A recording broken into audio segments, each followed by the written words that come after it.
Ecology. ఇది వచ్చేసి 4th unit topic ecology 1, ecology 2 అనేది ఉంది మనకి. ఈ యొక్క ఎకాలజీలో మనం చూసుకుంటే ఇక్కడ వచ్చేసి మన యొక్క వెదర్లోని వాతావరణంలోని మెయిన్ సోర్సెస్ గురించి ఇక్కడ ఎకాలజీలో మనం చదువుకోవడం అనేది జరుగుతుంది. అవి వచ్చేసి ఏంటి, మన వాతావరణంలో ఎన్విరాన్మెంట్లో ఉండే మెయిన్ సోర్సెస్ అనేవి ఏంటి, మెయిన్గా light, temperature, water, nitrogen, oxygen, అలాగే ఫాస్ఫరస్. ఇది వచ్చేసి నైట్రోజన్, ఆక్సిజన్, ఇది వచ్చేసి కార్బన్ కార్బన్ అనేవి మన యొక్క వాతావరణం మెయిన్ సోర్సెస్. లైట్ వచ్చేసి నీకు ఈ యొక్క ఎన్విరాన్మెంట్ని చూడడానికి లేదని ఏదైనా ఒక వస్తువును గుర్తించడానికి, ఐడెంటిఫై చేయడానికి మనకు లైట్ అనేది ఉపయోగపడుతుంది. అలాగే టెంపరేచరు మన ఇక్కడ ప్రొడక్షన్ అనేది జరగడంలో టెంపరేచర్ అనేది, మెటబాలిజమ్స్ అనేది జరగడంలో టెంపరేచర్ అనేది తోడ్పడుతుంది. అలాగే వాటర్, అక్వాటిక్ యానిమల్స్ అనేవి కూడా అన్నీ కూడా జీవించాలంటే వాటికి వాటర్ అనేది అవసరం. అలాగే మన యొక్క ఎన్విరాన్మెంట్లో 22% ఆఫ్ O2 ఉంటుందని, అలాగే 0.02% కార్బన్ అనేది ఉంటుందని, అలాగే 22% అనేది ఏముంటుంది, నైట్రోజన్ అనేది ఉంటుందని మనకు తెలుసు కదా. ఈ విధంగా ఈ యొక్క సోర్సెస్ అన్నీ కూడా ఎక్కడ ఎన్విరాన్మెంట్లో ఉండడం అనేది జరుగుతుంది. ఈ యొక్క సోర్సెస్ అనేవి ఈ యొక్క ఆర్గానిజమ్స్కి అలాగే హ్యూమన్స్ అయినా మనకి ఏ విధంగా ఉపయోగపడుతున్నాయని చెప్పేది ఈ యొక్క ఎకాలజీ. దీంట్లో ఫస్ట్ వన్ వచ్చేసి మనం ఇక్కడ నైట్రోజన్, కార్బన్, ఫాస్ఫరస్ యొక్క సైకిల్స్ గురించి మనం చూసుకోవడం అనేది జరుగుతుంది. ఈ యొక్క నైట్రోజన్, కార్బన్, ఫాస్ఫరస్ అనేవి ఇక్కడ బయోకెమికల్ సైకిల్స్గా కనిపించడం అనేది జరుగుతుంది అనమాట. బయోకెమికల్ సైకిల్స్గా ఈ యొక్క atmosphere phases are called atmosphere reservoir cycles. వీటిని అట్మాస్ఫియర్ రిజర్వాయర్ సైకిల్స్ అని అనడం కూడా జరుగుతుంది. ఇవి వచ్చేసి ఫస్ట్ వన్ వచ్చేసి nitrogen cycle. Nitrogen is an essential element in the living substances like proteins and nucleic acids. Through the atmosphere, air contains 79% of nitrogen. Most of the plants and animals cannot make use it. This gases nitrogen. ఇక్కడ వచ్చేసి nitrogen అనేది essential element. ఇది protein గాను nucleic acids గాను ఉండడం అనేది జరుగుతుంది. Atmosphere ఈ యొక్క ఎయిర్లో నైట్రోజన్ అనేది 79% అనేది ఉంటుంది. మోస్ట్ ఆఫ్ ప్లాంట్స్, యానిమల్స్ అనేవి దీన్ని నైట్రోజన్ గ్యాసెస్ రూపంలో దీన్ని ఉపయోగించుకోవడం అనేది జరుగుతుంది. When plants and animals die, the matter is added into the soil. ఇక్కడ అంతే కదా, ప్లాంట్స్ కానీ యానిమల్స్ కానీ చనిపోతే అవి ఎక్కడ కలిసిపోవడం అనేది జరుగుతుంది, భూమిలో కలిసిపోవడం, సాయిల్లో కలిసిపోవడం అనేది జరుగుతుంది కదా. Decaying the bacteria Azotobacter convert the nitrogen of their proteins into the ammonia. ఈ యొక్క చనిపోయిన ప్లాంట్స్, ఆర్గానిజమ్స్లో ఉన్న అమ్మోనియా అనేది ఈ యొక్క అజిటోబ్యాక్టర్ నైట్రోజన్గా మార్చడం అనేది జరుగుతుంది. Animal excreta also contains several kinds of nitrogen like urea, uric acid and ammonia. ఇక్కడ ఆర్గానిజమ్స్ యొక్క ఫెకల్ మ్యాటర్ అనేది ఏ విధంగా ఉంటుంది, యూరియా, యూరిక్ యాసిడ్, అమ్మోనియా రూపంలో ఉంటుంది కదా. వీటిని అజిటోబ్యాక్టర్ అనేది నైట్రోజన్గా మార్చడం అనేది జరుగుతుంది. Decay bacteria convert all these into ammonia. ఇక్కడ వచ్చేసి అమ్మోనియాను నైట్రోజన్గా మార్చడంలో అజిటోబ్యాక్టర్ అనేది ఆ విధంగా ఇంకా బ్యాక్టీరియాస్ అనేవి కూడా తోడ్పడుతున్నాయి. దాంట్లో మెయిన్ వచ్చేసి స్పెసిఫిక్ బ్యాక్టీరియా కాల్డ్ నైట్రోమోనస్. ఈ నైట్రోమోనస్ అనే బ్యాక్టీరియా కూడా అమ్మోనియాను నైట్రోజన్గా మార్చడం అనేది జరుగుతుంది. Oxidise ammonia into nitrites. ఈ యొక్క ఆక్సిడేజ్ అనే ఎంజైమ్ అమ్మోనియాని నైట్రైట్స్గా NO2గా మార్చడం అనేది జరుగుతుంది. అనదర్ బ్యాక్టీరియా నైట్రోబ్యాక్టర్ వచ్చేసి ఈ యొక్క నైట్రైట్స్ని నైట్రేట్స్గా మార్చడం అనేది జరుగుతుంది అనమాట. With oxygen to form nitrates. ఈ యొక్క నైట్రేట్స్ని నైట్రేట్స్గా మార్చడంలో నైట్రోబ్యాక్టర్ అనేది తోడ్పడుతుంది. ఇక్కడ నైట్రేట్స్కి ఆక్సిజన్ చేర్చడం వల్ల నైట్రేట్స్ అనేవి ఫామ్ అవటం అనేది జరుగుతుంది. This process of the conversion of ammonia into nitrates and then to nitrates is called nitrification. ఈ విధంగా నైట్రేట్స్ అనేది ఫామ్ అవ్వడాన్ని ఏమని చెప్తున్నారు, నైట్రిఫికేషన్ అని చెప్తున్నారు. And these 2 bacterias are known as nitrifying bacterias. ఈ విధంగా నైట్రిఫికేషన్ ద్వారా ఫామ్ అయిన 2 బ్యాక్టీరియాస్ని వచ్చేసి నైట్రిఫైయింగ్ బ్యాక్టీరియాస్ అని చెప్తున్నారు. Certain symbiotic bacteria of the gases rhizobium can fix nitrogen in legume plants. Legume plants యొక్క బుడిపెలలో ఇక్కడ వేరుశనగ మొక్కలు అనేది చూసుకుంటే దానికి కింద బుడిపెలు అనేవి ఉండడం అనేది జరుగుతుంది. ఆ విధంగా లెగ్యూమ్ ప్లాంట్స్ యొక్క ఆ యొక్క బుడిపెలలో ఈ యొక్క నైట్రోజన్ అనేది ఉండడం అనేది జరుగుతుంది. దానికి రైజోబియం బ్యాక్టీరియా అనేది తోడ్పడుతుంది అనమాట. ఇదిగో రూట్స్లో ఆ యొక్క బుడపలు అనేవి ఉంటాయి. దాంట్లో నైట్రోజన్ గ్యాసెస్ అనేది ఉండడానికి రైజోబియం అనేది తోడ్పడుతుంది. In the form of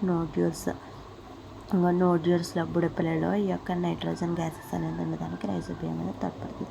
the bacteria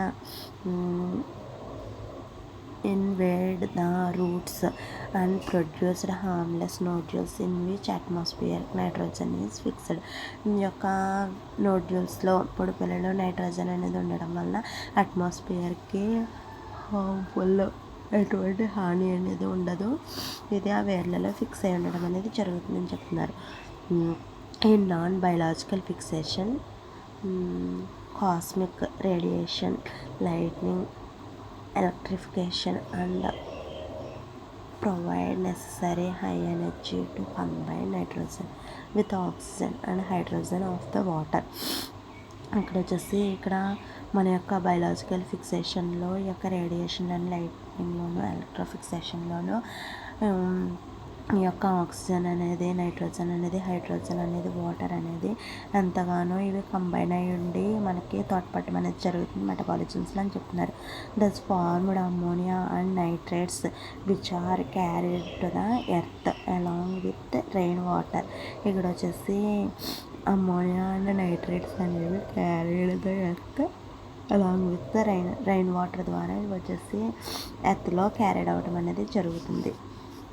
nitrogen cycle అనేది మనం చూసుకుంటే ఇది మొత్తం వచ్చేసి నైట్రోజన్ సైకిల్ అనేది చూసుకుంటే ఎయిమ్స్ ఆఫ్ నైట్రోజన్, అసలు నైట్రోజన్ అనేది ఏ విధంగా తోడ్పడుతుంది, ఎలక్ట్రిక్ స్పార్క్స్గా మనకి ఉపయోగపడటం అనేది జరుగుతుంది. అలాగే నైట్రోజన్ అనేది రైజోబియం బ్యాక్టీరియా ద్వారా లెగ్యూమ్ మొక్కల వేళ్ళలో ఉండడం అనేది జరుగుతుంది. తర్వాత వచ్చేసి ఇది బ్లూ గ్రీన్ ఆల్గేలో, వాటర్లో తేలియాడే బ్లూ గ్రీన్ ఆల్గేలో కూడా నైట్రోజన్ అనేది ఉంటుంది.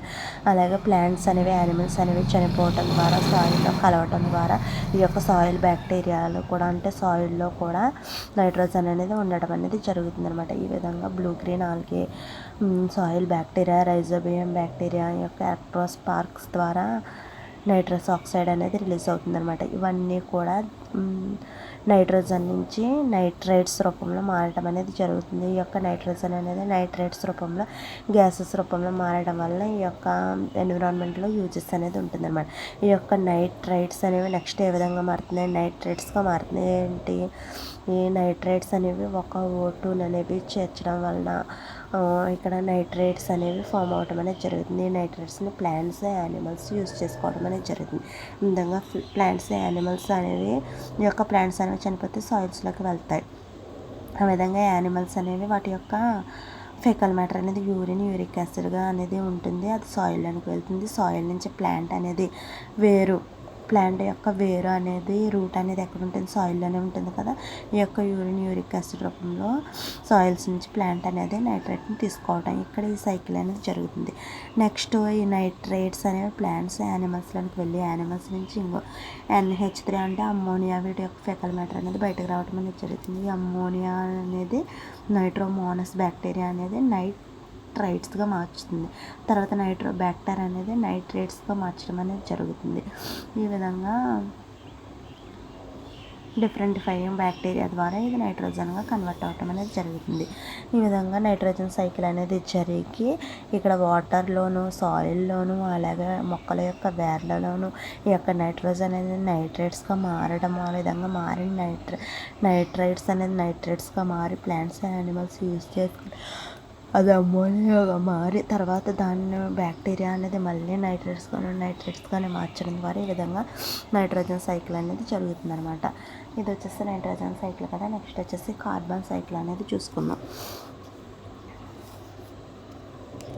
Carbon is another important element as it is the basic component of the all organic components. Carbon అనేది కూడా ఈ యొక్క ఎన్విరాన్మెంట్లో మోస్ట్ ఇంపార్టెంట్ ఫ్యాక్టర్ అని చెప్తున్నారు. Carbon is present in a variety of the carbohydrates, fats, proteins and nucleic acids.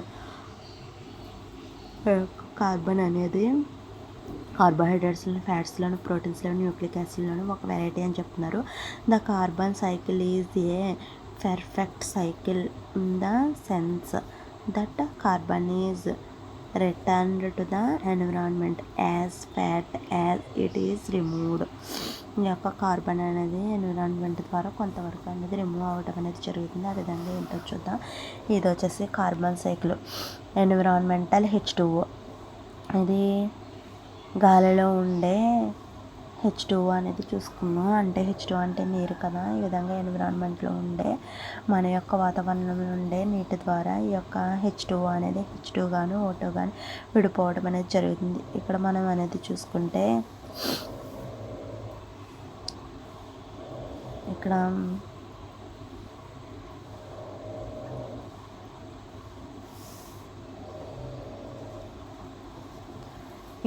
Photosynthesis అనేది కిరణజన్య సంయోగ క్రియ అనేది ఇక్కడ జరుగుతుందమ్మా. ఫోటోసింథసిస్ కిరణజన్య సంయోగక్రియ అనేది జరుగుతుంది. ఈ కిరణజన్య సంయోగక్రియ అనేది దేని ద్వారా జరుగుతుంది? కార్బన్ డైఆక్సైడ్ అనేది కాంతి సమక్షంలో, లైట్ సమక్షంలో తీసుకొని వాటర్ అనేది యూజ్ చేసుకోవటం ద్వారా ఇక్కడ ఫోటోసింథసిస్ అనేది జరిగి మనకి ఎనర్జీ అనేది రిలీజ్ అవుతుంది. కిరణజన్య సంయోగక్రియ అనేది కార్బన్ డైఆక్సైడ్ని కాంతి సమక్షంలో నీరును ఉపయోగించుకోవడం ద్వారా ఫుడ్ మెటీరియల్ అనేది రిలీజ్ అవుతుంది. దాన్ని ఫోటోసింథసిస్ కిరణజన్య సంయోగక్రియ అంటున్నారు. ఎన్విరాన్మెంట్లో ఉన్న H2O వలన ఇక్కడ మనకి ఫోటోసింథసిస్ అనేది జరుగుతుంది. In the presence of carbon సమక్షంలో యూజ్ చేసుకోవడం వలన ఇక్కడ ఫోటోసింథసిస్ అనేది జరుగుతుంది. అలాగే ఈ యొక్క ఫోటోసింథసిస్ అనేది జరిగిన తర్వాత ఇక్కడ ఎన్విరాన్మెంట్లో ఉన్న ఓటుని యూజ్ చేసుకుని ఇక్కడ మనకి ఏం జరుగుతుంది? రెస్పిరేషన్ అనేది జరుగుతుంది.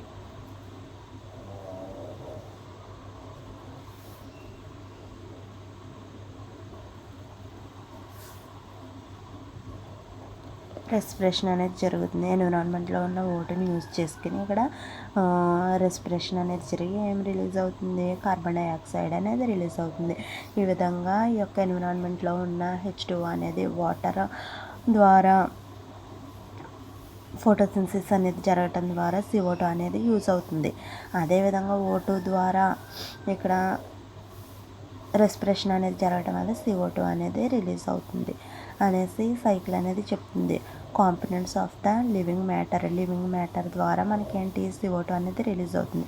ఈ రిలీజ్ అయిన CO2 అనేది మళ్ళీ ఇక్కడ ఫోటోసింథసిస్ ద్వారా యూజ్ అయ్యి ఈ యొక్క లివింగ్ ఆర్గానిజంలోనికి న్యూట్రియంట్ అప్టేక్ కింద ఇక్కడ డికే అంటే ఇది బయటికి వెళ్ళిపోతుంది. మళ్ళీ న్యూట్రియంట్ అప్టేక్ మనకి ఎనర్జీని ఇచ్చేదానిగా ఈ యొక్క కార్బన్ అనేది మనకి యూజ్ అవుతుంది అనేసి కార్బన్ సైకిల్ అనేది చెప్తుంది. The main source of the carbon is the atmospheric carbon dioxide dissolved CO2 in water. ఇంకో main source of carbon dioxide అనేది ఉంటుంది. అది డిజాల్వ్డ్ ఇన్ వాటర్లో డిజాల్వ్ అవుతుంది. Green plants utilize the CO2 during ఫోటోసింథసిస్లో CO2 అనేది ఉపయోగించుకుంటుంది. సింపుల్ కార్బోహైడ్రేట్స్ అనేది ఫామ్ చేస్తుంది. Convert into polysaccharides, complex fats in plants. అంతే కదా, సింపుల్ కార్బోహైడ్రేట్స్ అనేవి ఫామ్ అయ్యి తర్వాత అవి పాలీసాకరైడ్స్ గాను కాంప్లెక్స్ ఫ్యాట్స్ గాను అనేవి ఫామ్ అవుతాయి. తర్వాత వచ్చేసి ఏంటి? The respiratory activities of producers and consumers account for considerable biological dioxide, carbon, ఈ యొక్క కార్బన్ అనేది రెస్పిరేషన్లో కూడా తోడ్పడుతుంది. ఏ విధంగా అలాగే ఈ యొక్క కార్బన్ అనేది కాయిల్స్లోని, గ్యాసెస్లోని, పెట్రోలియంలోనూ ఉపయోగపడుతుంది అని చెప్తున్నారు.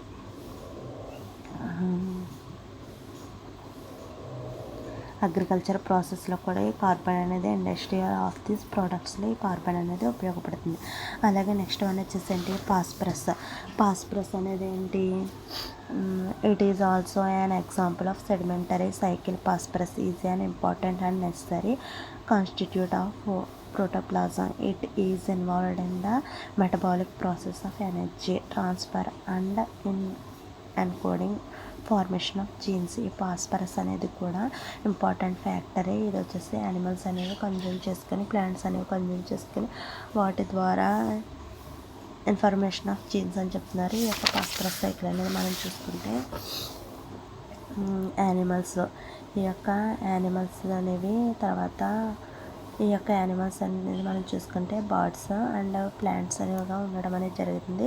వీటిలో ఫాస్ఫరస్ అనేది గ్వానైడ్ ఫామ్లో ఉండడం అనేది జరుగుతుంది అనమాట. ఈ బర్డ్స్ అనేవి గ్వానా ఫామ్లో ఫాస్ఫరస్ అనేది సెక్రెట్ చేయడం అనేది జరుగుతుంది. ఆ విధంగా ఈ యానిమల్స్ అనేవి చిన్న చిన్న ఫ్రాగ్మెంట్స్ రూపంలో సెడిమెంటరీ అంటే అవక్షేపం, సెడిమెంట్ అంటే అవక్షేపం కాదు, ఈ అవక్షేపం రూపంలో కూడా ఫాస్ఫరస్ అనేది ఏర్పరచడం అనేది జరుగుతుంది అనమాట. ఫాస్ఫరస్ని ఉపయోగించుకోవడం అనేది జరుగుతుంది అనమాట. ఇక్కడ బర్డ్స్ అనేవి ఫాస్ఫరస్ని గ్వానా రూపంలో ఉపయోగించుకుంటాయి. యానిమల్స్ అనేవి సెడిమెంట్ రూపంలో ఈ యొక్క ఫాస్ఫరస్ అనేవి ఉపయోగించుకుంటున్నాయి. తర్వాత వచ్చేసి గ్వానా అనేది ఏ విధంగా మైనింగ్లో ఉపయోగపడుతుంది, అలాగే ప్లాంట్స్లోనే ఉపయోగపడుతుంది.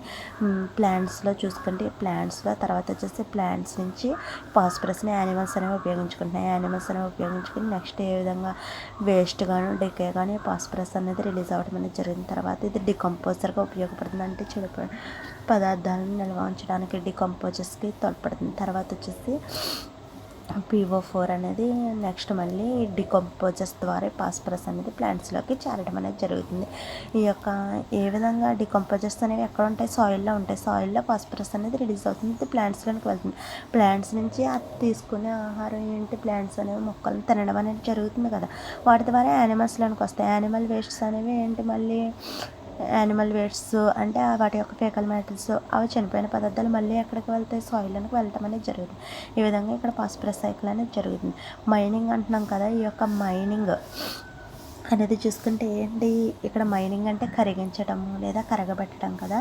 సెడిమెంట్ అంటే ఈ విధంగా ఫాస్ఫరస్ అవక్షేపం అనేది సెడిమెంట్ రూపంలో ఉన్నది. ఇది రాక్స్ని మైనింగ్ చేయడంలో ఈ యొక్క ఫాస్ఫరస్ అనేది ఉపయోగించడం అనేది జరుగుతుంది అనమాట. ఈ విధంగా యానిమల్స్లోని, ప్లాంట్స్లోని, రాక్స్లోని ఫాస్ఫరస్ అనేది మెయిన్ సోర్స్గా యూజ్ అవ్వటం అనేది జరుగుతుంది.